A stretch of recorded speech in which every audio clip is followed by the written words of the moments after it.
ഓം ശുക്ലാം വരദരം വിഷ്ണും ശശിവർണം ചതുർഭുജം പ്രസന്നവദനം ധ്യായേത് സർവവിഘ്നോപശാന്തയേ.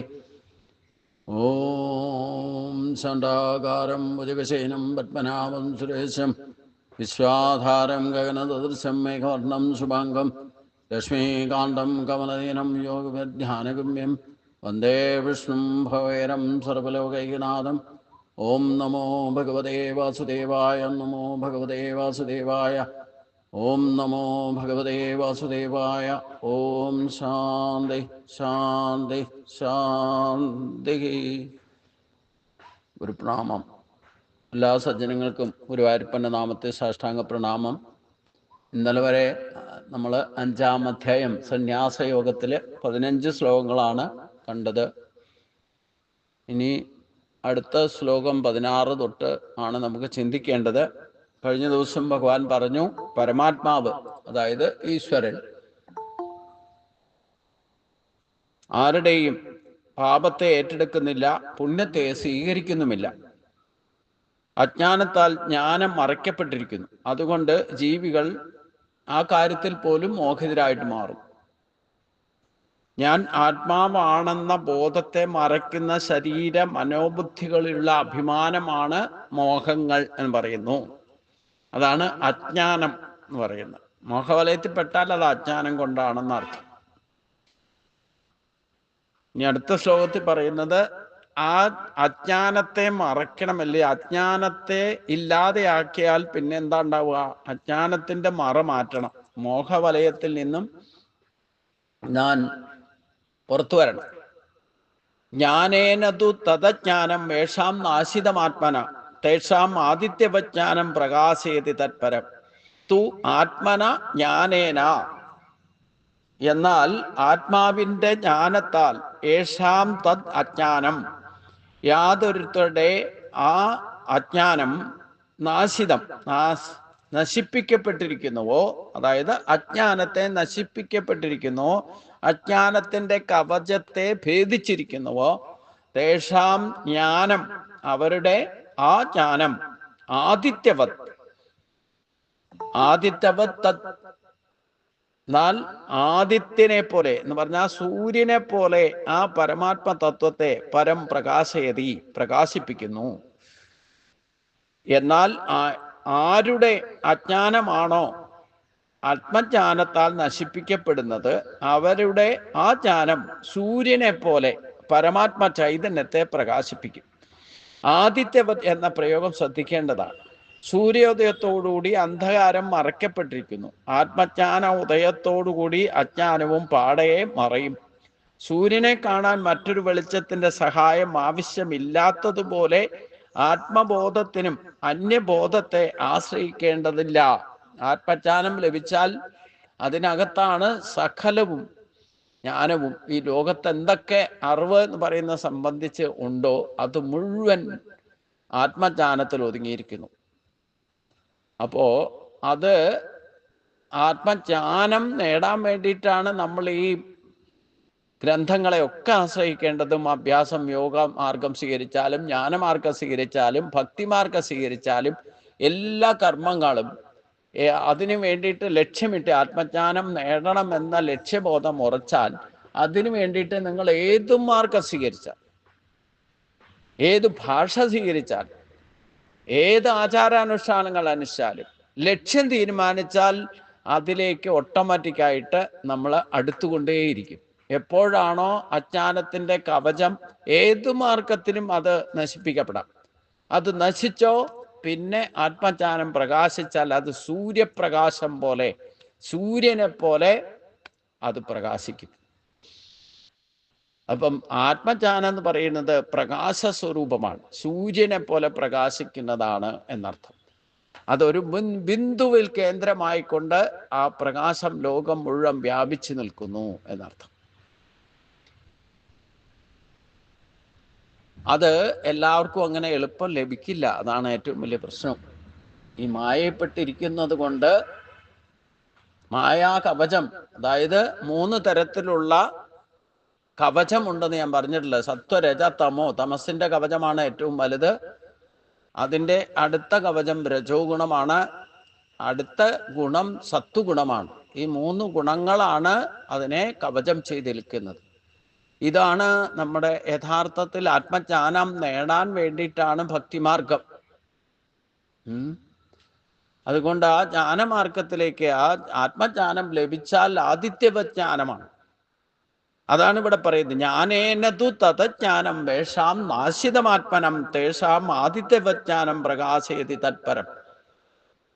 ആരുടെ അജ്ഞാനമാണോ, ആത്മജ്ഞാനത്താൽ മാത്രമേ അജ്ഞാനത്തെ നശിപ്പിക്കാൻ സാധിക്കൂ. അതുവരെ, എന്ന് വരെ ആത്മജ്ഞാനം, ആത്മബോധം നമുക്ക് ഉണ്ടാകുന്നില്ലയോ, അന്ന് വരെ ഈ അവിദ്യാദി ദോഷങ്ങൾ നമ്മൾ പേറി നടക്കും. അത് എത്ര ശ്രമിച്ചാലും അവിദ്യാദി ദോഷങ്ങളെ ജയിക്കണമെങ്കിൽ ഞാൻ ഇതിനു മുമ്പ് പറഞ്ഞിട്ടുണ്ട്, അവിദ്യാദി ദോഷങ്ങളെ കൊണ്ടാണ് പഞ്ചവിധ ക്ലേശങ്ങൾ ഉണ്ടാകും. ആ ക്ലേശങ്ങളെ അതിജീവിക്കണം എന്നുണ്ടെങ്കിൽ ആത്മജ്ഞാനം ലഭിക്കുക തന്നെ വേണം. അതെപ്പോ ഏത് ജന്മത്തിലാണോ ലഭിക്കുന്നത്, ആ വ്യക്തി ജീവൻ മുക്ത ഭാവത്തിലേക്ക് എത്തും, യാതൊരു സംശയമില്ല കാര്യത്തിൽ. പക്ഷെ അത് ലഭിക്കാൻ വളരെയധികം ക്ലേശമുണ്ട്, എപ്പോ ഒന്നും കിട്ടില്ല. കാരണം ഒന്നാമത്തെ ഈ 3 കവചങ്ങൾ ഭേദിക്കുക എന്ന് പറയുന്നത് തന്നെ നമ്മുടെ സ്വഭാവസ്തു പ്രവർത്തന എന്ന് ഭഗവാൻ പറഞ്ഞല്ലോ. ഈ സ്വഭാവമാണ് പ്രശ്നം. അജ്ഞാനത്താൽ ആവരണം ചെയ്തിരിക്കുന്ന പ്രകൃതിയുള്ള സ്വഭാവത്തില് ഈ മൂലപ്രകൃതിയായിരിക്കുന്ന സത്വരജ തമോ ഗുണങ്ങൾ, മായയുടെ പ്രഭാവം സ്വഭാവത്തിലുണ്ടാവും. ഈ 3 ഗുണങ്ങളുടെ കലർപ്പാണ് നമ്മുടെ സ്വഭാവം. അതിനെ, ആ സ്വഭാവത്തിൽ പരിവർത്തനം വരുത്തുക എന്ന് പറയുന്നത് അത്ര എളുപ്പമുള്ള കാര്യമൊന്നുമല്ല. അതുകൊണ്ട് അതിനെ ജയിക്കണം. അതിനെ ജയിക്കുക എന്ന് പറയുന്നതാണ്, അതിനാണ് ഈ ഭക്തിമാർക്കോ യോഗമാർക്കോ ഏത് മാർഗം സ്വീകരിച്ചാലും എപ്പോഴാണോ ആദിത്യവജ്ഞാനം അതിൻ്റെ കവചം ഭേദിക്കപ്പെടുന്നത്, അപ്പോൾ മാത്രമേ അത് നമുക്ക് പ്രകാശിതമാകുകയുള്ളൂ. പ്രകാശിതമാതാൽ രക്ഷപ്പെട്ടു. ഒരു പ്രാവശ്യം ക്ലിക്കായാൽ പിന്നെ എത്ര ജന്മം എടുത്താലും അത് നഷ്ടപ്പെടില്ല. അതിൻ്റെ സ്ഥിതി നിലനിർത്താൻ സാധിക്കുക. അതാണ് ആദിത്യവജ്ഞാനം എന്ന് പറഞ്ഞത്. സൂര്യൻ്റെ പ്രകാശത്തെ, കൽപ്പാന്ത കാലത്തിൽ ഉദിച്ചു നിൽക്കുന്ന സൂര്യന് ഈ പ്രപഞ്ചത്തിൽ യുഗമാറ്റങ്ങളോ സ്വഭാവ മാറ്റങ്ങളോ പ്രകൃതിയിൽ എന്തൊക്കെ സംഭവിച്ചാലും, കാലാവസ്ഥമോ വാട്ടർ ഇറ്റ് എന്തൊക്കെ ചേഞ്ചസ് നടന്നാലും സൂര്യനെ ഇതൊന്നും ബാധിക്കില്ല. ഒരു മഴക്കാരന് സൂര്യനെ മറയ്ക്കാൻ പറ്റില്ല. യഥാർത്ഥ പ്രകാശത്തെ മഴക്കാരന് മറയ്ക്കാൻ പറ്റും. മഴക്കാർ കടന്നു പോകുമ്പോൾ കുറച്ച് നേരത്തേക്ക് സൂര്യൻ മറിഞ്ഞാലും സൂര്യന്റെ തേജസ്സിനെ അതിനെ ഇല്ലാതെയാക്കാൻ പറ്റില്ല. ഇത് കൽപ്പാന്ത കാലത്തിൽ ഉദിച്ചു നിൽക്കുന്ന സൂര്യൻ ഈ കൽപ്പാന്തം കഴിയുന്ന വരെ അതിൻ്റെ തേജസ്സിന് യാതൊരു കുറവും വരാതെ അത് അതേപടി അതുകൊണ്ടാണ് ഈ ആത്മജ്ഞാനത്തെ ആദിത്യവജ്ഞാനം എന്ന് ഉപമിക്കാൻ കാരണം സൂര്യൻ കൽപ്പാന്ത കാലത്തിൽ സൃഷ്ടി ആരംഭിച്ചപ്പോൾ ഉദിച്ചു നിൽക്കുന്നതാ. അത് ഈ സൃഷ്ടിയുടെ കാലം, ഈ ഒരു കൽപ്പാന്തം കഴിയുന്നത് വരെ, അതാണ് ബ്രഹ്മാവിന്റെ പകൽ എന്ന് പറയുന്നത്. സൂര്യൻ ഒരിക്കലും അസ്തമിക്കുന്നുമില്ല, ഉദിക്കുന്നുമില്ല. ആ കൽപ്പാന്തത്തിൽ ആദ്യം ഉദിച്ചത്, പ്രകടമായത്, ഇനി ഈ കൽപ്പാന്തം കഴിയാതെ സൂര്യൻ അസ്തമിക്കുന്ന പ്രശ്നമേ ഇല്ല. പിന്നെ നമുക്ക് ഓരോ ദിവസവും സൂര്യൻ ഉദിക്കുന്നു അസ്തമിക്കുന്നു ആയിട്ട് നമുക്ക് തോന്നുന്നതാ. എന്തുകൊണ്ട്? ഈ ഭൂമി സൂര്യനെ പ്രദക്ഷിണം വയ്ക്കുകയും സ്വയം കറങ്ങുകയും ചെയ്യുന്നത് കൊണ്ട് ഒരു സൈഡിലുള്ളവർക്ക് 12 മണിക്കൂർ നേരത്തേക്ക് സൂര്യൻ മറഞ്ഞു പോകുന്നതേ ഉള്ളൂ.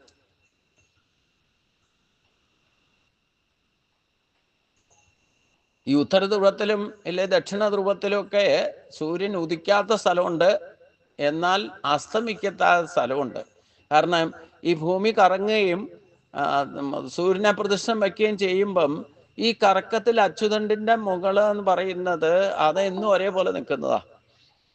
അതിന് മറ വീഴുന്ന പ്രശ്നമില്ല, തലകുത്തി മറിയണം ഇല്ലെങ്കിൽ. അപ്പൊ അതുകൊണ്ട് ചില സ്ഥലങ്ങളിൽ മനുഷ്യനും എത്താൻ പറ്റാത്ത സ്ഥലം, ആ സ്ഥലങ്ങളിലൊന്നും മനുഷ്യന് തന്നെ എത്താൻ പറ്റില്ല. അപ്പൊ സൂര്യൻ അസ്തമിക്കാത്ത സ്ഥലമുണ്ട്, സൂര്യൻ ഉദിക്കാത്ത സ്ഥലമുണ്ട്.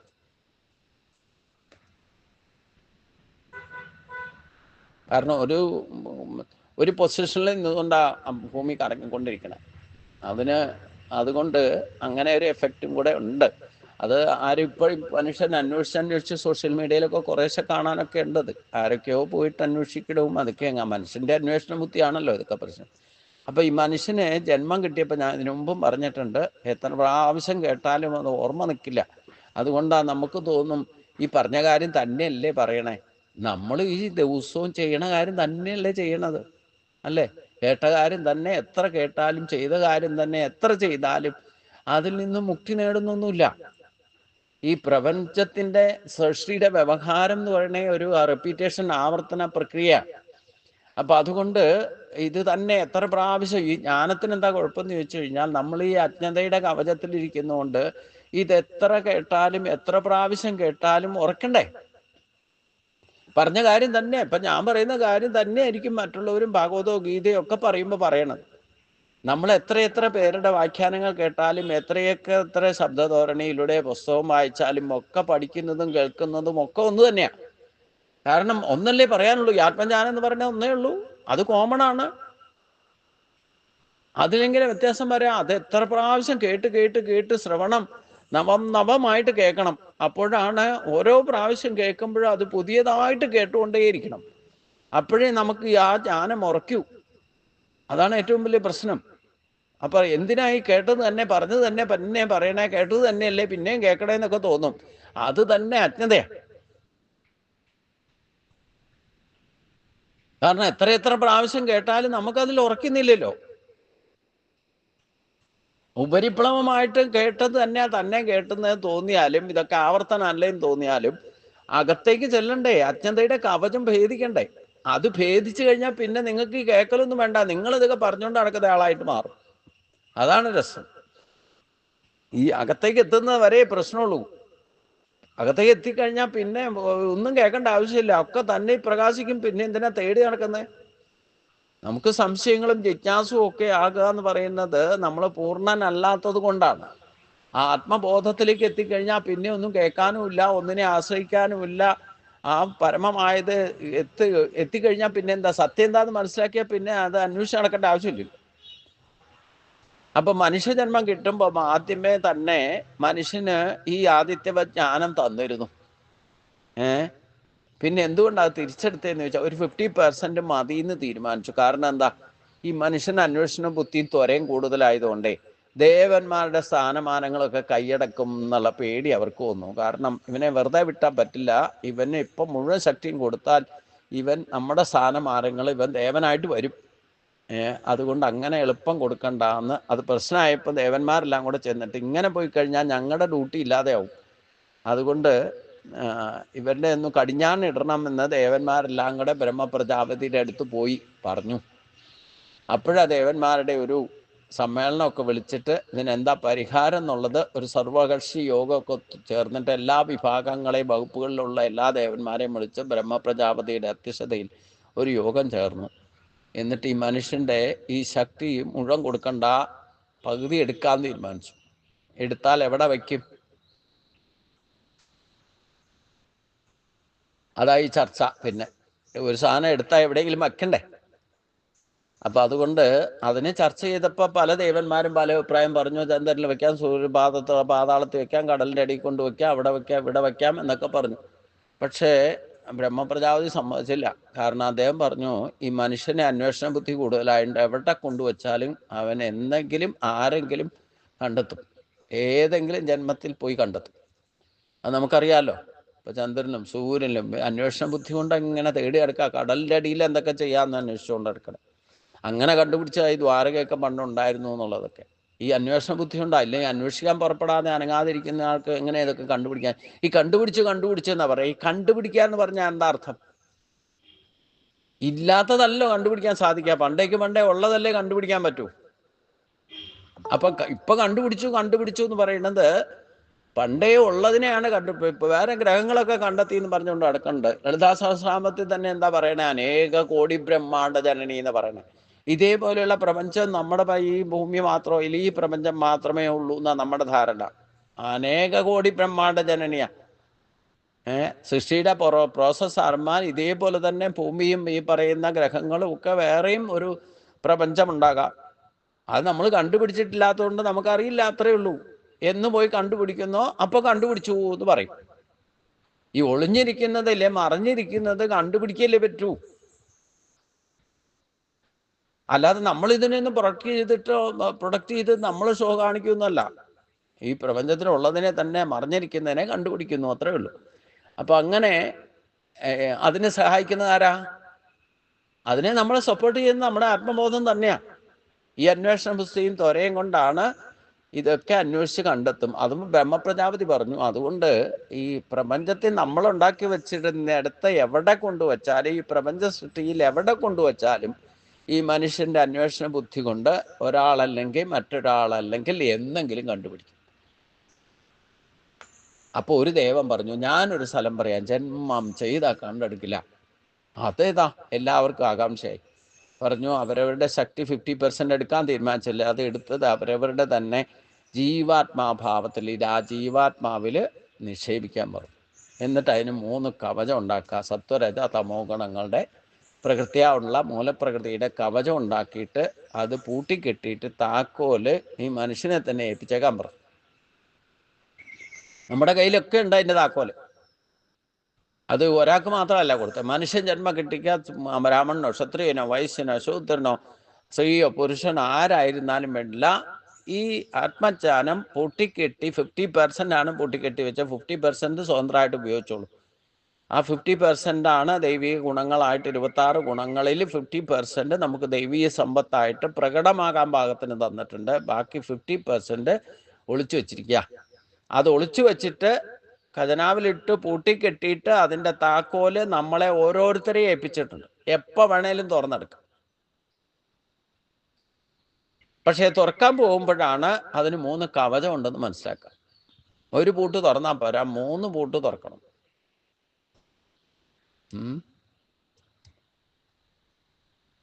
അതാണ് അജ്ഞതയുടെ കവചം. അതിൻ്റെ ആദ്യത്തെ സ്ട്രോങ് ആയിട്ടുള്ള കവചമാണ് തമോ ഗുണത്തിൻ്റെ കവചം. രണ്ടാമത്തെ കവചമാണ് രജോ ഗുണത്തിൻ്റെ കവചം. തമോ ഗുണവും രജോ ഗുണവും ആണ് മനുഷ്യനെ നയിക്കുന്നത്. അതുകൊണ്ടാണ് നമ്മൾ ഏത് ഉടുപ്പാണോ ഇട്ടേക്കേണ്ടത് അതല്ലേ കാണുള്ളൂ. അപ്പം നമ്മൾ അങ്ങോട്ടും ഇങ്ങോട്ടും കാണുന്നതും കേൾക്കുന്നതും ഒക്കെ അജ്ഞതയുടെ തമോ ഗുണത്തിൻ്റെ കവചമാണ്. ആദ്യം ഇട്ടേക്കണ വേഷമല്ലേ കാണുള്ളൂ. നിങ്ങൾ അതിനകത്ത് ഇന്നറായിട്ട് എന്ത് കളറുള്ളത്, ഏതൊക്കെ തരത്തിലുള്ള കവചം ഡ്രസ്സ് വേറെ ഇട്ടിട്ടുണ്ടെങ്കിലും പുറത്തുള്ളതേ കാണുള്ളൂല്ലോ. പുറത്തെന്താ? തമോ ഗുണത്തിൻ്റെ കവചം. അതാണ് മുഴുവൻ അജ്ഞതയുടെയും 75%. കലിയുഗത്തിലായതുകൊണ്ട് 75% തമോ ഗുണമാണ് കവചമായിട്ട് സ്ട്രോങ് ആയിട്ട്. വലിയ മതില്, ആന മതില്, ഇവിടെ തന്നെ ഈ ക്ഷേത്രത്തിന് വലിയ ആന മതിലുണ്ടായിരുന്നു എന്ന് കേട്ടിട്ടുണ്ട്. അതിൻ്റെ ഒരു ഭാഗം മാത്രം ഈ മഠത്തിൻ്റെ മൂലയ്ക്ക് മാത്രം കാണാനുണ്ട്. ബാക്കിയൊക്കെ പൊളിപ്പിച്ചു കളഞ്ഞു.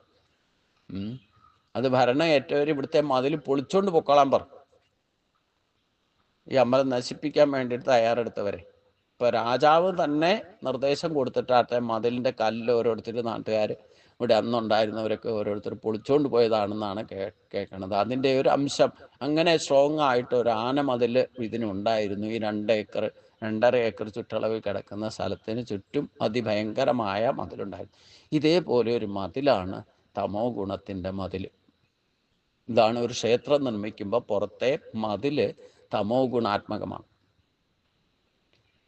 അത് ഭേദിക്കണമെങ്കിൽ തന്നെ ഈശ്വരബോധമുള്ളവരെ, കുറച്ച് ഈശ്വര ഭക്തിയുടെ ഭാവമുള്ളവരെ അതിനകത്തേക്ക് പോകും. ഇപ്പോഴും അതിലില്ലെങ്കിലും ഒരു അതിരുണ്ട് എന്തായാലും. ഇപ്പോൾ പുതിയ രീതിയിലൊക്കെ ബാക്കി 3 ഭാഗത്തും അതിൽ വന്നു. പക്ഷേ ഈ മഠത്തിൻ്റെ ഭാഗത്ത് മാത്രം ഇപ്പോൾ പൂർണ്ണമായിട്ടില്ല. എന്നാൽ നമുക്ക് അടയാളം കാണാനുണ്ട് പണ്ടുണ്ടായിരുന്ന മതിലിൻ്റെ. അപ്പോൾ അച്ഛനയുടെ കവചം ഇപ്പോഴും ഉണ്ടെന്നർത്ഥം. അപ്പോൾ ക്ഷേത്രം നിർമ്മിച്ചിരിക്കുന്ന പരശുരാമൻ കേരളത്തിൽ ക്ഷേത്രം നിർമ്മിച്ചതിന് ഈ അച്ഛനയുടെ കവചം ഭേദിക്കുന്നതിൻ്റെ പ്രതീകാത്മകമായിട്ടാണ് ക്ഷേത്രത്തിൻ്റെ നിർമ്മാണം പോലും നടത്തിയിരിക്കുന്നത്. അപ്പോൾ ആദ്യത്തെ സ്ട്രോങ് ആയ കവചമാണ് തമോ ഗുണത്തിൻ്റെ കവചമാണ്. ഒരു ദിവസം എടുത്താൽ തന്നെ 24 മണിക്കൂറിൽ 15 മണിക്കൂറും തമസിൻ്റെ പ്രഭാവമായിരിക്കും പ്രകൃതിയിൽ കൂടുതൽ. അതും മധ്യാഹ്നത്തിന് ശേഷം 12 മണിക്ക് ശേഷം, പിന്നീട് പിറ്റേ ദിവസം വെളുപ്പാങ്കാലം വരുന്ന 3 മണി വരെ 15 മണിക്കൂർ സമയമാണ് തമോ ഗുണത്തിൻ്റെ ആധിക്യം ഏറ്റവും കൂടുതലുള്ളത്. മനുഷ്യൻ തമോ ഗുണവും രജോ ഗുണവും ആശ്രയിച്ചുകൊണ്ടാണ് ജീവിക്കുക. മനുഷ്യൻ്റെ ജന്മം തന്നെ രജോ ഗുണാത്മകമാണ്. അതിൽ തമോ ഗുണത്തിൻ്റെ കൂടുതൽ കലർപ്പും കൂടെ ഓട്ടോമാറ്റിക്കായിട്ട് ഉണ്ടാകും. കാരണം പ്രകൃതിയിൽ തമോ ഗുണമാണ് കൂടുതൽ. അപ്പൊ നമുക്ക് ഈ ആദിത്യവജ്ഞാനം ലഭിക്കണമെന്നുണ്ടെങ്കിൽ ഈ തമസ്സിനെ രജസ് കൊണ്ട് ജയിക്കണം. തമോ ഗുണമാണ് ഏറ്റവും വലിയ കവചം. അജ്ഞതയുടെ ഏറ്റവും വലിയ കവചം തമോ ഗുണമാണ്. ആ തമോ ഗുണത്തെ ജയിക്കണമെങ്കിൽ രജോ ഗുണം കൊണ്ടേ ജയിക്കാൻ പറ്റും. എന്ന് പറഞ്ഞാൽ തമോ ഗുണത്തിന്റെ സ്വഭാവം എന്താ? അജ്ഞതയും അലസതയും ഉറക്കവുമാണ്, നിദ്രയുമാണ്.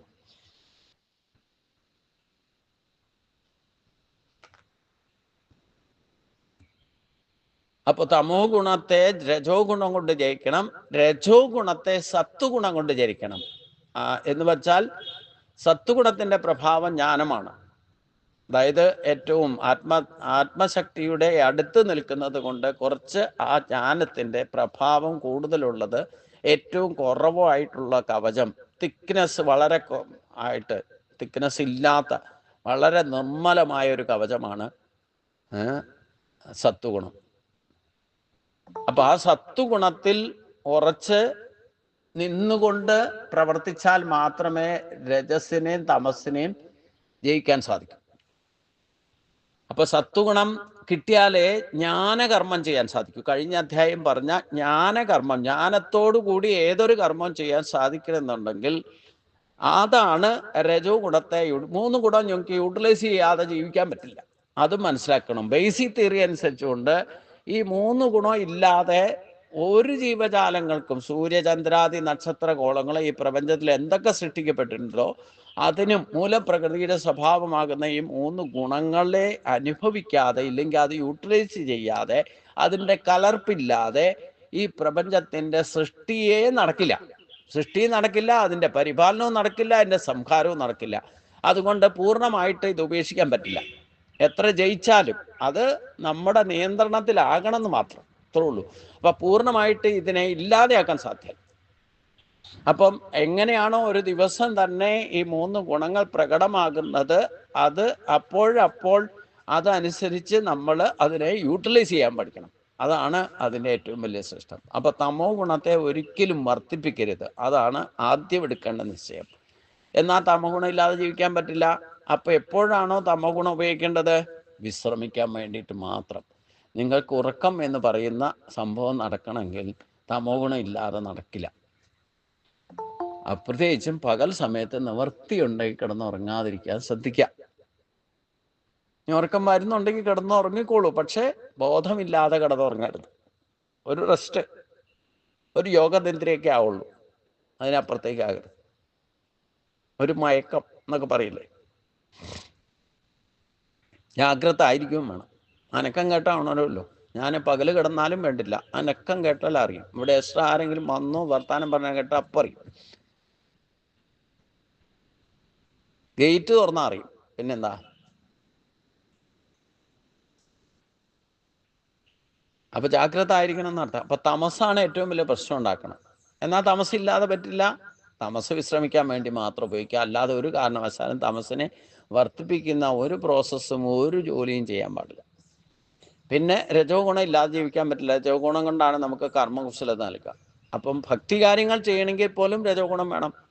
ശരീരത്തിന്റെ പ്രവർത്തന കർമ്മേന്ദ്രിയങ്ങളെ ഉപയോഗിക്കണമെങ്കിൽ രജോ ഗുണം വേണം, അല്ലാതെ ഉപയോഗിക്കാൻ പറ്റില്ല. അപ്പൊ കർമ്മേന്ദ്രിയെ പെർഫെക്റ്റ് ആയിട്ട് ഉപയോഗിക്കണം. എപ്പോൾ വേണ്ടത് വേണ്ട സമയത്ത്. കർമ്മണോഹ്യ ബോധവ്യം ച വികർമ്മണാഖ കർമ്മണശ്ച ബോധവ്യം ഗഹനാകർമ്മണോഗതി. ഇത് യൂട്ടിലൈസ് ചെയ്ത് ഭഗവാൻ പറഞ്ഞത് അനുസരിക്കണമെങ്കിൽ രജോ ഗുണത്തിന്റെ പ്രഭാവം ഉണ്ടായിരിക്കണം. അത് കൃത്യമായിട്ട് വേണ്ടതുപോലെ ചെയ്യണം എന്നുണ്ടെങ്കിൽ ജ്ഞാനത്തോടു കൂടി കർമ്മം ചെയ്യണം. എന്താണ് ചെയ്യേണ്ടത്, എന്താണ് ചെയ്യാൻ പാടില്ലാത്തത്, എന്താണ് പറയേണ്ടത്, എന്താണ് പറയാൻ പാടില്ലാത്തത്, നല്ല ബോധം ഉണ്ടായിരിക്കണം. അപ്പോൾ അങ്ങനെയാണ് സത്വഗുണത്തെ കൊണ്ടേ രജോ ഗുണത്തെ ജയിക്കാൻ സാധിക്കും. ഇല്ലെങ്കിൽ കണ്ടതിൻ്റെ കേട്ടതിൻ്റെ പിന്നാലെയൊക്കെ നമ്മൾ ശരീരം പോലും മറന്നിട്ട് ഓടി നടക്കും. അങ്ങനെ ആയിരുന്നല്ലോ 10, 40, 50 വയസ്സ് വരെ.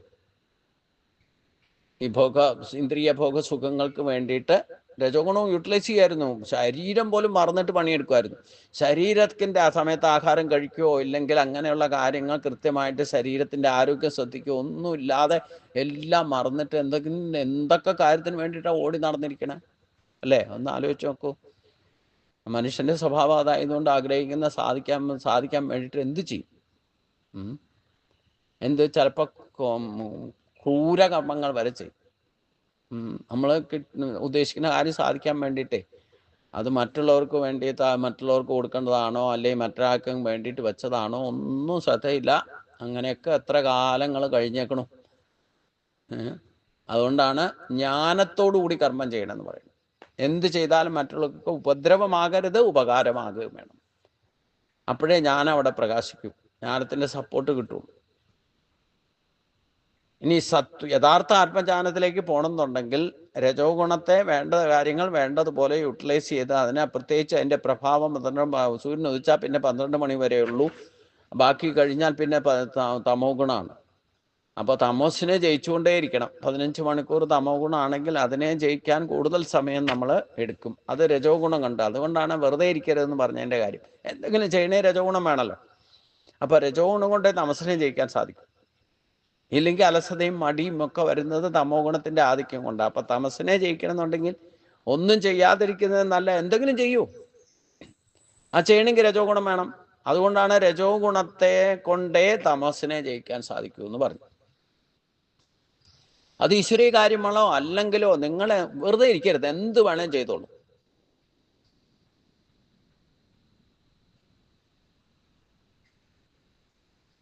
പിന്നെ അത് ജ്ഞാനത്തോടു കൂടി ചെയ്യണമെങ്കിൽ എന്ത് വേണം? ഈ രജോ ഗുണത്തെ ആവശ്യമില്ലാത്ത പ്രവർത്തികളിൽ നിന്ന് ഒഴിവാകണമെങ്കിൽ, ആർക്കും പ്രയോജനമില്ലാതെയൊക്കെ ചിലപ്പോൾ രജോ ഗുണം യൂട്ടിലൈസ് ചെയ്യുന്ന പറയും, അവനവനോ മറ്റുള്ളവർക്കോ വേണ്ടി ഉപകാരമാകില്ല, ചിലപ്പോൾ ഉപദ്രവവും ചെയ്യും. അങ്ങനെ അതിൽ നിന്ന് രക്ഷപ്പെടാൻ വേണ്ടിയിട്ട് അത് തരം തിരിച്ചറിയാം, ഗുണദോഷങ്ങൾ തിരിച്ചറിഞ്ഞുകൊണ്ട് വേണം കർമ്മം ചെയ്യാൻ. അതിനാണ് ജ്ഞാനം, സത്വഗുണം കൊണ്ടേ രജോ ഗുണത്തെ ജയിക്കാൻ സാധിക്കും. നമുക്ക് കർമ്മപ്രേരണയുണ്ട്, ജന്മനാൽ തന്നെ മനുഷ്യൻ്റെ ഗുണം രജോ ഗുണാത്മകമാണ്. അതുകൊണ്ട് മനുഷ്യൻ എന്തെങ്കിലുമൊക്കെ ചെയ്തുകൊണ്ടിരിക്കും. അനങ്ങാതിരിക്കാന്ന് പറഞ്ഞാലും ഇറങ്ങാതിരിക്കാൻ പറ്റില്ല. മനസ്സ് പ്രവർത്തിക്കും, ഉറങ്ങുകയാണെങ്കിൽ ഉറങ്ങും, എന്തെങ്കിലുമൊക്കെ ചെയ്യും. നക്കി കച്ചിട്ടണം ജാതക ഇഷ്ടത്തെ ആ ജനിച്ചാൽ മരണം വരെ എന്തെങ്കിലുമൊക്കെ ചെയ്തുകൊണ്ടിരിക്കും. അനങ്ങാതിരിക്കാൻ സാധ്യമല്ല. അത് പ്രകൃതി ഗുണങ്ങളെ കൊണ്ട് പ്രവർത്തിക്കും. ആ പ്രവർത്തികളെ സത്വഗുണാത്മകമാക്കണം. അപ്പോഴേ രജോ ഗുണം വെറുതെ പ്രവർത്തിക്കുന്നത് ലക്ഷ്യബോധത്തോടു കൂടി പ്രവർത്തിക്കാൻ തുടങ്ങാം എന്ന് പറയും. ആ ലക്ഷ്യം വേണമെങ്കിൽ ജ്ഞാനം വേണം. അപ്പൊ സത്വഗുണം നിർമ്മലമാണ്, സുഖത്തെ നൽകുന്നതാണ്. മനുഷ്യൻ പൊതുവേ സുഖം അനുഭവിക്കാൻ വേണ്ടിയിട്ട് ഇതൊക്കെ ചെയ്യണമെങ്കിൽ, ഇന്ദ്രിയ ഭോഗസുഖങ്ങൾ പോലും നമ്മൾ അനുഭവിക്കുന്നുണ്ടെങ്കിൽ സത്വഗുണത്തിന്റെ പ്രഭാവം കൊണ്ട് അനുഭവിക്കാം.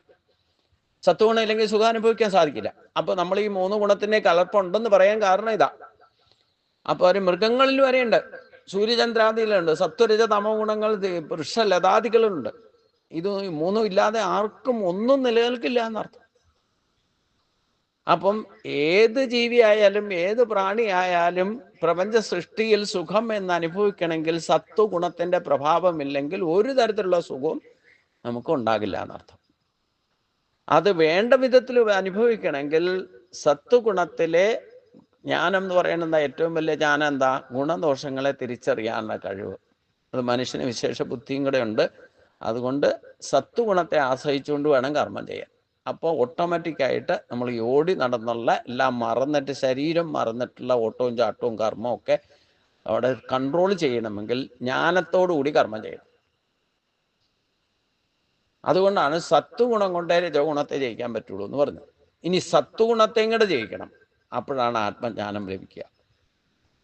അത് പരമമായ ജ്ഞാനം, ആത്മജ്ഞാനം, അജ്ഞതയുടെ കവചം. ഈ 3 കവചവും ഭേദിച്ചാൽ പിന്നെ പ്രകാശിക്കുന്നത് ആത്മബോധമാണ്. അത് തന്നെയാണ് ആത്മജ്ഞാനമാണ് പരമാത്മജ്ഞാനം. പരമാത്മജ്ഞാനം തന്നെയാണ് ഈശ്വരീയ ജ്ഞാനം. അത് തന്നെയാണ് ബ്രഹ്മജ്ഞാനം എന്നറിയപ്പെടുന്നത്. അപ്പോൾ അതിന് വ്യത്യസ്ത പേരുണ്ടെങ്കിലും വേണ്ടില്ല, സംഗതി ഒന്ന് തന്നെയാണ്. അപ്പൊ ഇവിടെ ഭഗവാൻ പറഞ്ഞത് ഈ ആത്മജ്ഞാനം നേടണം, അതിന് ഈ 3 കവചങ്ങളെ ഭേദിക്കണം. അതാണ് ജ്ഞാനേനതു തതജ്ഞാനം ഏഷാം നാശിതമാത്മന തേഷാം ആദിത്യവജ്ഞാനം പ്രകാശേതി തത്പരം. അപ്പം ഈ ആത്മജ്ഞാനം പ്രകാശിച്ചാൽ പിന്നെ ഈ ലോകത്തിൽ എന്തൊക്കെ നടക്കുന്നോ മുഴുവൻ ഇതിൻ്റെ പരിധിയിലാണ്. ഇത് തന്നെയാണ് ബ്രഹ്മജ്ഞാനം. ഇതിൽ ഈ അവിദ്യയും വിദ്യയും ഒക്കെ അതിനകത്തുള്ളതാണ്. നമ്മൾ ഉപയോഗിക്കുന്ന ഭാഷകൾ ഒക്കെ അതിലുള്ളതാണ്. നാദബ്രഹ്മം, ബ്രഹ്മനാദം, ആത്മാനന്ദം എന്ന് പറയുന്നതൊക്കെ ഈ ആത്മസ്വരൂപമാണ്.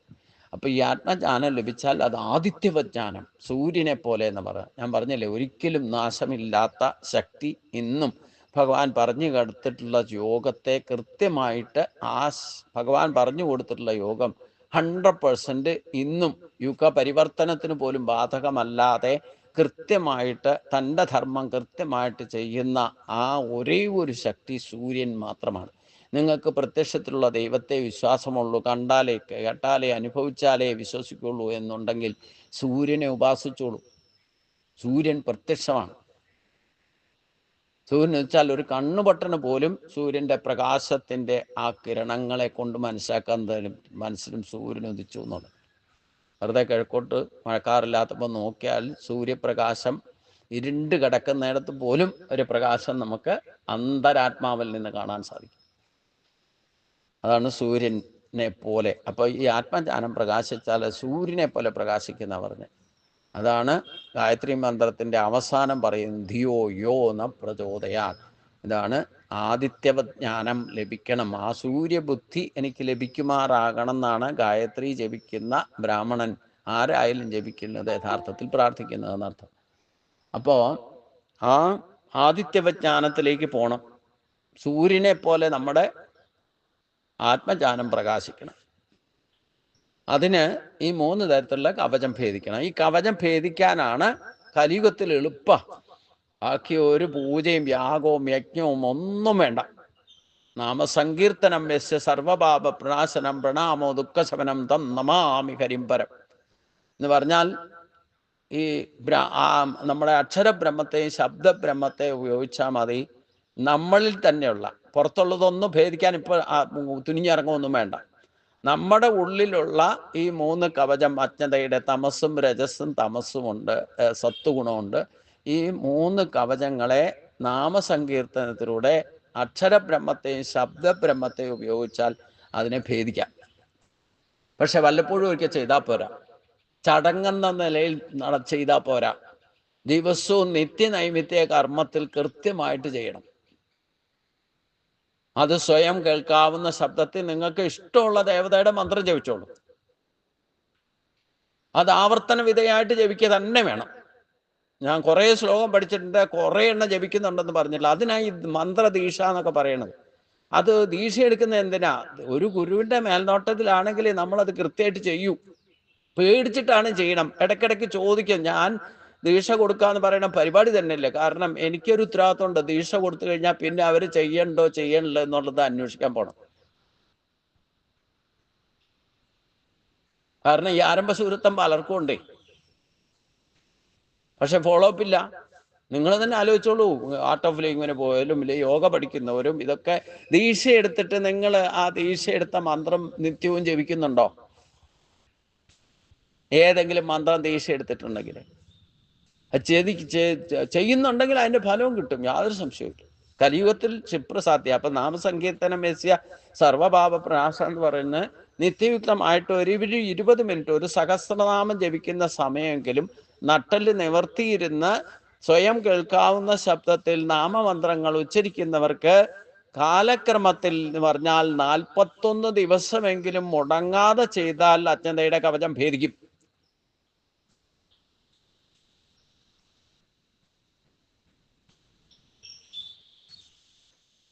എനിക്ക് 41 ദിവസം കൊണ്ട് പൂർവ്വജന്മ സ്മരണ വരെ കിട്ടി. അത് ഓരോരുത്തരുടെ സ്ഥിതി അനുസരിച്ചാട്ടോ. എല്ലാവർക്കും എനിക്ക് കിട്ടി മറ്റാർക്കും എനിക്ക് കിട്ടുന്നില്ല എന്നൊന്നും പറയണ്ട. കാരണം നമുക്ക് അങ്ങനെയാണല്ലോ. വേറൊരാൾക്ക് കിട്ടിക്കഴിയുമ്പോൾ എനിക്കെന്ത് കിട്ടാത്ത മറ്റേ ആൾ ചെയ്തു. ഇപ്പൊ ഇന്നലെ നമ്മൾ മഹാത്മ്യം വായിച്ച് പറഞ്ഞില്ലേ, ഒരൊറ്റ പ്രാവശ്യം കൊണ്ട് തന്നെ പ്രേതബാധ ഇല്ലെങ്കിൽ പ്രേത പിശാചായിരുന്ന ദുന്ധുകാരിക്ക് മോക്ഷം കിട്ടി. ആ കുണ്ടലിനി ശക്തിയൊക്കെ ഭേദിച്ച് ആത്മാവ് ജീവൻ മുക്ത ഭാവത്തിലേക്ക് എത്തി. എന്നിട്ട് ഗോകർണന് വരെ സംശയം ഉണ്ടായി, ഈ സപ്താഹം കേട്ടത് ഞങ്ങളെല്ലാം കേട്ടതാ, ഞാൻ വായിച്ചതാ, എന്നിട്ട് എനിക്കെന്തേ മോക്ഷം കിട്ടാത്ത? ഇത് മനുഷ്യ സഹജ. അപ്പോഴാ റെപ്യൂട്ടേഷൻ വീണ്ടും കേൾക്കാൻ പറഞ്ഞു, വീണ്ടും വായിക്കാൻ പറഞ്ഞു. അതിനാണ് കേട്ടത് തന്നെ വായിച്ചത് തന്നെ പിന്നെയും പിന്നെയും വായിക്കാൻ പറഞ്ഞു അല്ലേ. ഒരു പ്രാവശ്യം സപ്താഹം നടത്തിയെന്നോർത്തോ മോക്ഷം കിട്ടില്ല എന്ന് മനസ്സിലായില്ലേ? ഇപ്പൊ സപ്താഹം നമ്മൾ വായിച്ചത് തന്നെ വായിക്കുന്ന ആചാര്യന്മാർക്ക് വരെ മോശം. അങ്ങനെയാണെങ്കിൽ 8000 സപ്താഹം ഒരു ഈ കേരളത്തിൽ നടക്കുന്ന ഈ ആചാര്യന്മാരൊക്കെ മോശം കിട്ടി പോകേണ്ടതല്ലേ? എന്താ സാധിക്കാത്തത്? നാമം ജപിക്കാൻ പറഞ്ഞ് അവസാനിച്ചിട്ട് ഇദ്ദേഹം വീട്ടിൽ പോയിട്ട് തോന്നിയാസാ, അയാൾ തന്നെ ജയിക്കില്ല. പിന്നെ എങ്ങനെയാ മോശം കിട്ടണേ?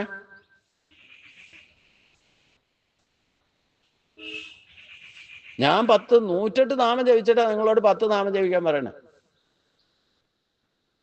അത് 1-2 വർഷമല്ല, 22 വർഷമായി. ഇന്ന് ഞാൻ ആദിത്യ ജ്ഞാനത്തിലേക്ക്, ആത്മജ്ഞാനത്തിലേക്ക് എത്തിയെന്ന് എനിക്ക് നല്ല ബോധമുണ്ട്. ഇല്ലെങ്കിൽ ഇതൊന്നും പറയാൻ സാധ്യമല്ല.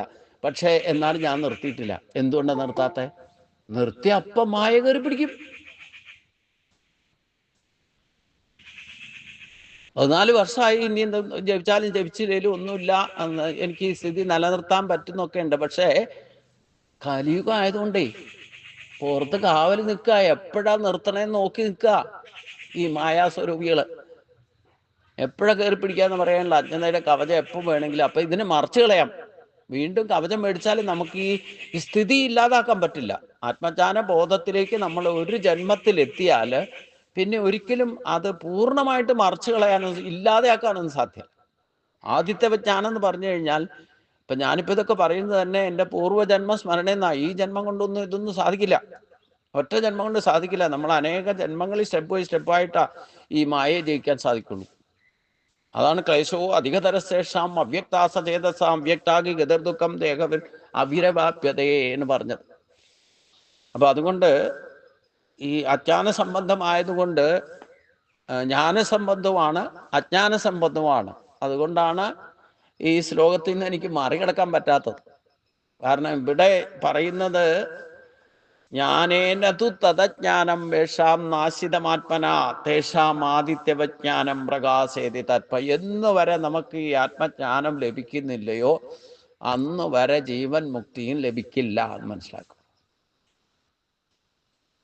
നമ്മുടെ ചെയ്യുന്ന സാധനയുടെ ഏറ്റവും വലിയ ലക്ഷ്യം ഈ ആത്മജ്ഞാനമായിരിക്കണം. ആത്മജ്ഞാനം തന്നെയാണ് ബ്രഹ്മജ്ഞാനം, ബ്രഹ്മജ്ഞാനം തന്നെയാണ് ഈശ്വരജ്ഞാനം. ഈ ജ്ഞാനം ലഭിച്ചാൽ ഇതനുസരിച്ചുകൊണ്ട് അനുഭവിച്ചറിയുന്നതാണ് സാക്ഷാത്കാരം എന്ന് പറയുന്നത്. ഇത് കിട്ടിയെന്ന് ഓർത്തുകൊണ്ട് അനങ്ങാതിരിക്കാനല്ല ഭഗവാൻ പറഞ്ഞേക്കണം. ഇത് കിട്ടിയാൽ പിന്നെ ജീവൻ മുക്തഭാവത്തിൽ നിസ്സംഗനായിക്കൊണ്ട് അവനവൻ്റെ കർത്തവ്യ കർമ്മങ്ങൾ ചെയ്തുകൊണ്ടേയിരിക്കണം. അപ്പൊ അതിൽ നിന്ന് അനുഭവജ്ഞാനം കിട്ടും. അതാണ് സാക്ഷാത്കാരം. നമുക്ക് കിട്ടിയ ജ്ഞാനം അനുഭവിച്ചറിയുന്നതാണ് സാക്ഷാത്കാരം എന്ന് പറയുന്നത്. കിട്ടിയല്ലോ, അത് ഇനി ഡിപ്പോസിറ്റ് ചെയ്ത് വെച്ചേക്കാന്ന് ഉദ്ദേശിച്ചുകൊണ്ട് ഡിപ്പോസിറ്റ് ചെയ്ത് വെച്ചിട്ടൊന്നും കാര്യമൊന്നുമില്ല. കുറച്ച് അനുഭവജ്ഞാനവും കൂടെ വേണം. അപ്പോഴാണ് തത്വദർശിയാക്കുക. അപ്പോ ഈ 3 കവചം ഭേദിക്കണം. ഒരു ക്ഷേത്രം പോലും നിർമ്മിച്ചിരിക്കുന്ന മതിൽക്ക് പുറത്ത് തമസ് മതിൽ ഭേദിച്ചകത്തു പോയാൽ 4 അമ്പലം രജോ ഗുണാത്മകം, ശ്രീകോവില് സത്വഗുണാത്മകം, അകത്തിരിക്കുന്ന ഭഗവാൻ ഗുണാതീതൻ. അപ്പൊ ഈ മതിൽ ഭേദിക്കാതെ അകത്ത് പോയാൽ കാര്യമുണ്ടോ? ഇനി അവിടെ നിന്നാലും ഈശ്വരനെ കാണണമെന്നുണ്ടെങ്കിൽ രജോ ഗുണാത്മകമായിരിക്കുന്ന ആ കവചത്തെയും കൂടെ 4 അമ്പലവും കൂടെ ക്രോസ് ചെയ്ത് അത് കയറുന്നുണ്ടെങ്കിൽ കുറെ എന്താ പറഞ്ഞേ ആചാരാനുഷ്ഠാനങ്ങളൊക്കെ ഉണ്ട്. ചിലർക്ക് അത് ചെയ്യാൻ ബുദ്ധിമുട്ടായിട്ട് ചെരുപ്പൂരാൻ മടിയുള്ളവൻ മതിൽക്ക് പുറത്ത് നിന്നും തൊഴും. ഷട്ടൂരാൻ ബുദ്ധിമുട്ടുള്ളവൻ ആ തമോ ഗുണം ഭേദിക്കും. പക്ഷെ അകത്ത് ചെന്നിട്ട് ഷട്ടൂരാൻ മടിയ, ഇല്ലേ പാൻറ്റിട്ടുണ്ടോ, ചെന്താ മുണ്ടില്ല എന്നിങ്ങനെയൊക്കെ കാരണങ്ങൾ എന്തെങ്കിലും പറഞ്ഞിട്ട് അകത്ത് കയറാൻ പറ്റുന്നില്ലേ രജോ ഗുണം ഭേദിക്കാൻ സാധ്യമല്ല.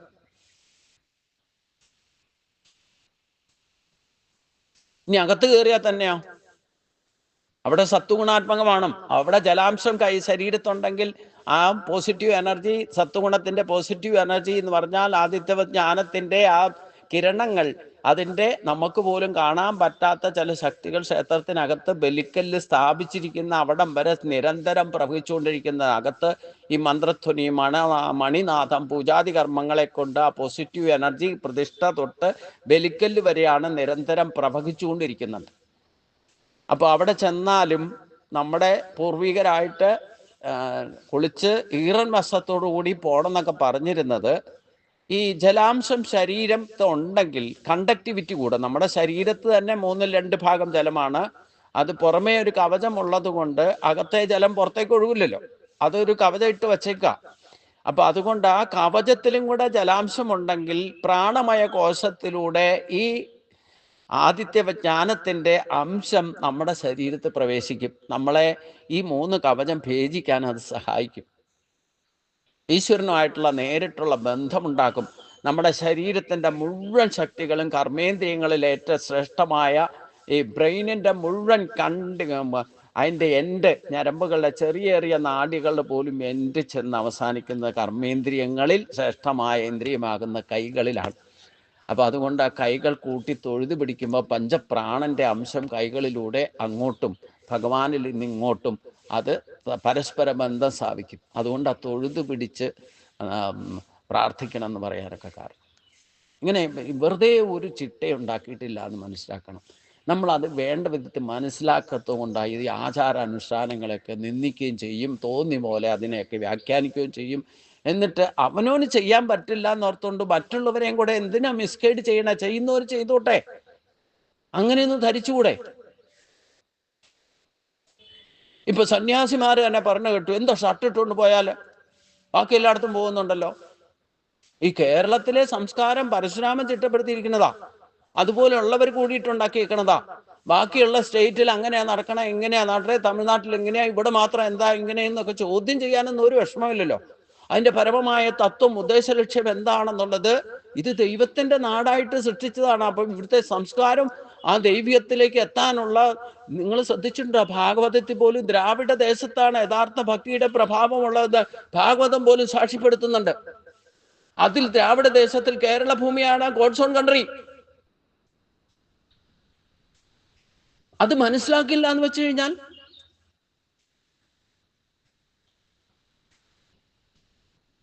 യഥാർത്ഥ ജ്ഞാനം ഇല്ലാത്തത് കൊണ്ടാണ് അതിനെ വിവാദമാക്കുന്നത്. വിവരം ഉണ്ടെങ്കിൽ പോലും വിവേകമാക്കില്ല, അനുഭവിച്ചറിയണം. അപ്പൊ കുളിച്ചിട്ട് ഈറം വസ്ത്രത്തോടു കൂടി ദർശനം നടത്തിയിരുന്നല്ലോ പണ്ടുള്ളവര്. ഗായത്രി ജപിക്കാത്ത ബ്രാഹ്മണ ബലിക്കല്ല് സ്ഥാപിച്ചിരിക്കുന്നതിന്റെ അകത്ത് പ്രവേശിക്കാൻ അനുവാദം ഇല്ലായിരുന്നു പണ്ട്. ഇപ്പോഴും അങ്ങനെ തന്നെയാ നിയമം. എന്തുകൊണ്ടാ? അവിടുന്ന് പോസിറ്റീവ് എനർജി ബലിക്കല്ല് വരികയാണ് പ്രവഹിക്കുന്നത്. ഞാൻ പറഞ്ഞില്ലേ, അവിടെ ഗായത്രി മന്ത്രം ജപിച്ച് ഉപാസന നടത്തി ആദിത്യ ജ്ഞാനം ലഭിച്ച ആൾക്കെ അതിനകത്തേക്ക് കയറാൻ പറ്റും. ആ ഗായത്രി സഹസ്രാവർത്തി ഇല്ലാത്ത ചെയ്യാത്ത ആൾ അതിനകത്ത് കയറിയാൽ അവർക്ക് തന്നെ ദോഷം ഉണ്ടാവും. അതുകൊണ്ടാ, കാരണം നെഗറ്റീവ് പ്രസന്നം ചെയ്യുന്ന അർത്ഥം. ഇതൊക്കെ നമ്മൾ ശരിക്കും മനസ്സിലാക്കാത്തതിൻ്റെ കുഴപ്പമാണ്. അത് മനസ്സിലാക്കാൻ ശ്രമിച്ചാലോ ഇതൊന്നും കേൾക്കാനും അറിയാനും ആർക്കും താല്പര്യമില്ല. കാരണം ഈ കലിയുഗം ആയതുകൊണ്ട് എല്ലാം മിസ്ഗൈഡൻസ് ആണ്. അതിനെയൊക്കെ ദുർവ്യാഖ്യാനം ചെയ്തിട്ട് അതങ്ങനെയായ എന്താ, ഇങ്ങനെയാ എന്താ, അവിടെ ഇങ്ങനെ ഇപ്പം ഞാനിപ്പോൾ ചെയ്താൽ എന്താ കുഴപ്പം? ഇതൊക്കെ ധാർഷ്ട്യമാണ്. ഈശ്വരൻ്റെ അടുത്ത് ഈ ധാർഷ്ട്യമൊന്നും ചിലവാവില്ല. അത് മനസ്സിലാക്കിക്കോളൂ. വിനയത്വവും നിർമ്മലമായിരിക്കണം നമ്മുടെ സ്വഭാവം, നിഷ്പക്ഷമായിരിക്കണം, നിഷ്കളങ്കമായിരിക്കണം. നിങ്ങളിതൊന്നും അറിയാതെ തന്നെ നിങ്ങൾ നിഷ്കളങ്ക ബുദ്ധിയോടുകൂടിയാണ് ഈ ക്ഷേത്രദർശനം നടത്തുന്നത്, നാമസങ്കീർത്തനം ചെയ്യുന്നത്. നിങ്ങൾക്കൊരു സുപ്രഭാതത്തിൽ ആദിത്യ ജ്ഞാനം ലഭിക്കുക തന്നെ ചെയ്യും. അത് ലളിതമായ മാർഗത്തിലൂടെ അനന്യ ഭക്തി, ശരണാഗതി ഭക്തി കൊണ്ട് ലഭിക്കും, ഏകാന്ത ഭക്തി കൊണ്ട് ലഭിക്കും. കരികുത്ത് ക്ഷിപ്രസാധ്യമാണ്.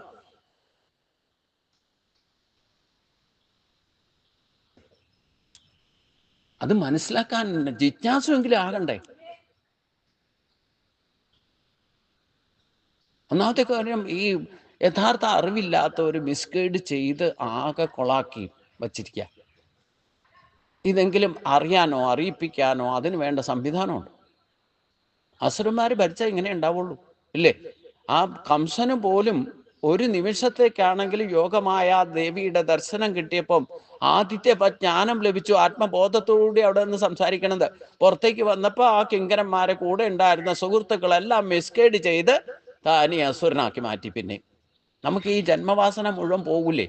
അതുകൊണ്ട് ഈ മായയുടെ കവചം കിടക്കുന്നത് ആരെങ്കിലും അതിനെ സപ്പോർട്ട് ചെയ്ത് സംസാരിച്ചാൽ പെട്ടെന്ന് അതിലേക്ക് പോകും. ഈ ചഞ്ചലം മനസ്സ്, ചഞ്ചലം ഈ മനകൃഷ്ണ പ്രമാതി ബലഭദ്രം എന്ന് പറഞ്ഞിട്ട് ആ കാറ്റടിക്കുന്ന പോലെയാ. പുറത്തേക്ക് വന്നു കഴിയുമ്പം ആരെങ്കിലും എന്തെങ്കിലുമൊക്കെ പറയണ കേട്ട് പ്രവർത്തിക്കാൻ പോയിട്ടുണ്ടെങ്കിൽ നിങ്ങൾ പോയിട്ട് പെടും, യാതൊരു സംശയമില്ല. കംസനും അങ്ങനെ പോയി പെട്ടതാ മറ്റുള്ളവർ പണ്ട്. ഒരു പ്രാവശ്യം കംസനെ പെടുത്താൻ വേണ്ടിയിട്ട് നാരദര് തെരഞ്ഞെന്നു. ഈ 8 മക്കളെ വട്ടത്തിൽ നിർത്തിയാൽ എങ്ങനെയാ എട്ടാമത്തത് ഏതാണെന്ന് തിരിച്ചു പറയാമോന്ന് ചോദിച്ചു. ഇങ്ങനെയൊക്കെ പഠിച്ചു. അപ്പം നമുക്ക് തോന്നുന്നു ശരിയല്ലേ, ഇപ്പൊ 8 മക്കളെ 8 പേരെ ഒന്നിച്ച് നിർത്തിയിട്ട് ഇതിൽ 8ാമത്തെ പുത്രൻ ആരാന്ന് കണ്ടുപിടിക്കാൻ പറഞ്ഞാൽ എങ്ങനെ കണ്ടുപിടിക്കാം? എവിടുന്നാ ഒന്നെന്ന് തുടങ്ങാം, എവിടുന്നാ 8ൽ അവസാനിക്കുക? അങ്ങനെയൊക്കെ മായപ്പെടുത്തി നാരദർ പോയിട്ട് വരെ. കാരണം ഇവനെ കൊണ്ട് അധർമ്മം ചെയ്യിപ്പിക്കണ്ട, എന്നാലേ കൊല്ലാൻ പറ്റുള്ളൂ. അതുകൊണ്ട് പിന്നെ 6 പേരെ കൊല്ലുക എന്നുള്ളതും അതും ഒരു എന്താ പറഞ്ഞേ, കർപ്പണ്യദോഷം കൊണ്ട് ഇവന് വന്നു ഭവിക്കേണ്ട കാര്യമാണ്. അപ്പം അവരുടെ ഒന്നും ജീവാത്മാവിനെ നശിപ്പിക്കാനും കംസന് സാധ്യമല്ല. പക്ഷേ അത് കംസൻ തന്നെ പറയുന്നുണ്ട്, ഞാൻ ഈ 6 പേരെ കൊന്നെങ്കിലും അവരുടെ ആത്മാവിനെ എനിക്ക് കൊല്ലാൻ സാധിച്ചിട്ടില്ല. പക്ഷേ വിധി എന്നെ കൊണ്ട് ചെയ്യിപ്പിച്ചു, അതിന് ക്ഷമിക്കണം എന്ന് വരെ പറയുന്നുണ്ട്. അവിടെ ദാർഷ്ട്യമൊന്നും ഉണ്ടായില്ല. പക്ഷെ പുറത്തേക്ക് വന്നപ്പോൾ സംഘദോഷം ഉണ്ടായി, സമ്പർക്കദോഷം ഉണ്ടായി. പിന്നെ 10 ദിവസം ജനിച്ച കുട്ടികളെ മുഴുവൻ കൊല്ലാൻ ആദേശം കൊടുക്കും. ഇവിടെയാണ് മായയിൽപ്പെടുക എന്ന് പറയുന്നത്. നമ്മൾ ഈ ഭക്തിഭാവത്തിൽ എത്തിയാൽ നമ്മൾ വളരെ സൂക്ഷിച്ച് നടന്നില്ലെങ്കിൽ നമ്മൾ ആദിത്യജ്ഞാനം കിട്ടിയാലും കലിയുഗത്തിൽ പെട്ടെന്ന് പോയിട്ട് മറ്റുള്ളവരുടെ കൂടത്തിൽ കൂടിയാൽ ചിലപ്പം പെടും. അത് സംശയമില്ല. അതുകൊണ്ട് സൂക്ഷിച്ചോണ്ട്. ഇതാണ് ഇന്നിപ്പോൾ ഒരൊറ്റ ശ്ലോകം പറയാൻ സാധിച്ചുള്ളൂ. 11 മണിയായി. ഇനി നമുക്ക് കുറച്ച് ഭാഗവതത്തിലേക്ക് കടക്കേണ്ടതുണ്ട്. അതുകൊണ്ട് കായേന വാചാ മനസേന്ദ്രിയർവാ ബുദ്ധ്യാത്മനാവാ ഹൃദയ സ്വഭാവ കരോമി യദ്ദ സകലം പരസ്മൈ നാരായണായേതി സമർപ്പയാമി, നാരായണായേതി സമർപ്പയാമി. ഓം പീതാംബരം കരവിരാശങ്കുചക്രം കൗമോദകീം സരസിജങ്കരുണാസമുദ്രം യാദാസഹായമതിസുന്ദരവന്ദകാസം വാതാലയേശമനിശം ഹൃദി ഭാവയാമി, വാതാലയേശമനിശം ഹൃദി ഭാവയാമി. നാരായണ നാരായണ നാരായണ നാരായണ നാരായണ നാരായണ നാരായണ നാരായണ നാരായണ നാരായണ നാരായണ നാരായണ നാരായണ. ഗുരുവായൂരപ്പാ ശരണം, ശ്രീ ഗുരുവായൂരപ്പാ ശരണം.